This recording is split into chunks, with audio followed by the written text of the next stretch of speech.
Rawlings back here on the program. UFC Fight Night 121, November 18th in Sydney.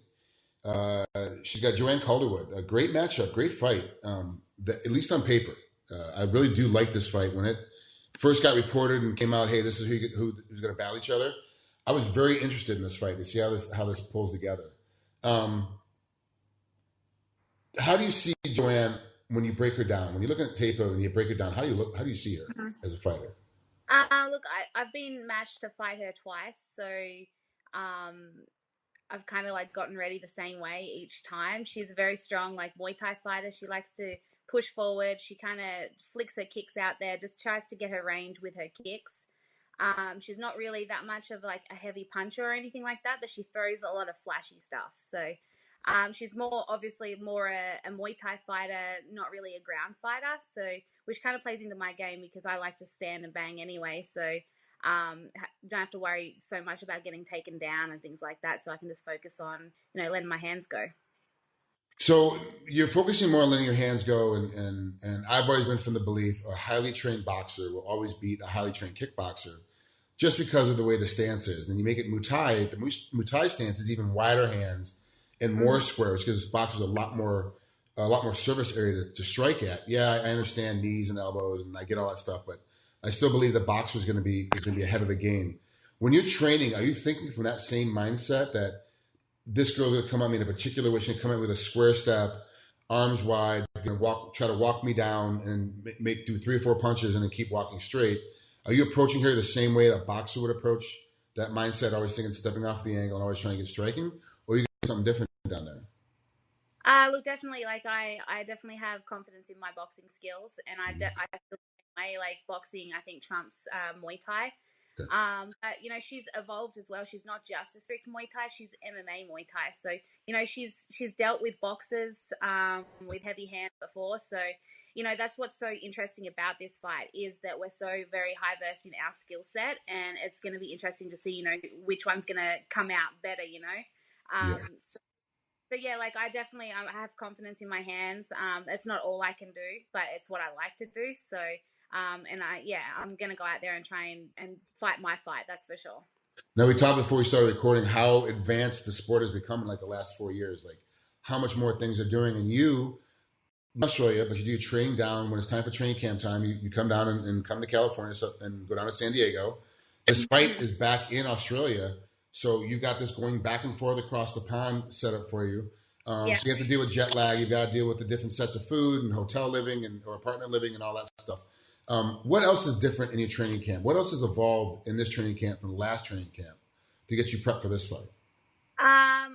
Like I keep saying how I wanted to go up to flyweight. I wanted this division. I was killing myself to make strawweight. So that is one of the biggest things that I've noticed in this camp is I actually feel like myself again. I feel like Invicta days Bec, like I'm not focusing like that. I'm not worried about injuries. I'm feeling healthy and I'm happy. And a healthy, happy Bec is a scary Bec for anyone that's, being across the cage from me. So that's the biggest thing that I definitely see has changed. The camp here is getting stronger and stronger. Our girls team is getting crazy big.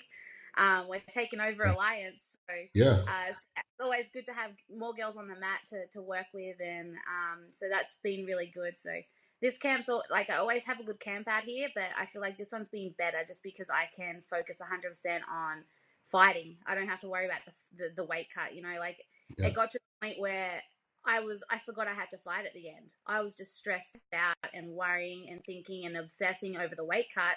I forgot that I was fighting at the end of it all. So it's definitely a different feeling this time out, just being able to focus on getting ready for Joanne Calderwood. That's actually awesome, and I am super excited and very impressed that they added more weight classes for the women. I wish to do the same for the men. I think there needs to be a couple more weight classes in the 5 they have right now. There's a big gap, obviously, between 70 to 85. And of course, 85 to 205 is a smaller gap. But then that big jump from 205 to 265, you got to have something in the middle, down low a little bit. And I think the UFC eventually will start adding more weight classes. But I'm super excited they did that for the women. And I do think that you will fight better up a little bit. You were killing yourself to try to make weight all the time. But because you are heavier, sometimes athletes tend to, because they're fighting a heavier weight class, they tend to eat not completely clean during training camp because I've only got to lose 5 pounds instead of 15. So how's your diet for this camp? Look, I'm still on that clean eating diet. If I ate bad, like I just have that body type.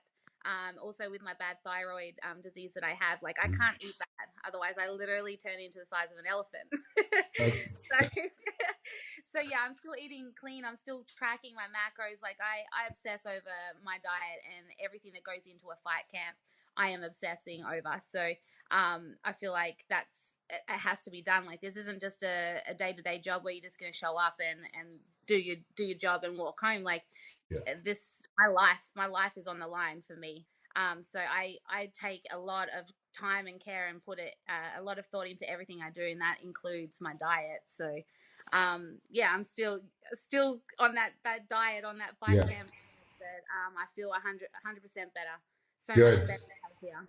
Yeah, you are. You're actually a little more pleasant to interview right now too. Usually, right now, you're usually a little bitchy. Like you're cutting weight. You had a tough week, and you're like, man, I got one more practice today. I'm just not. I don't want to deal with this right now. And you get a little snappy.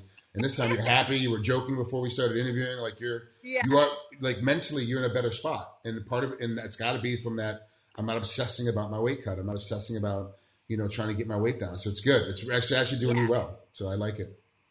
Yeah, no, I've had a lot of comments, like people that haven't seen me and I've come into the gym. They're like, "Oh my God, you look so happy and healthy."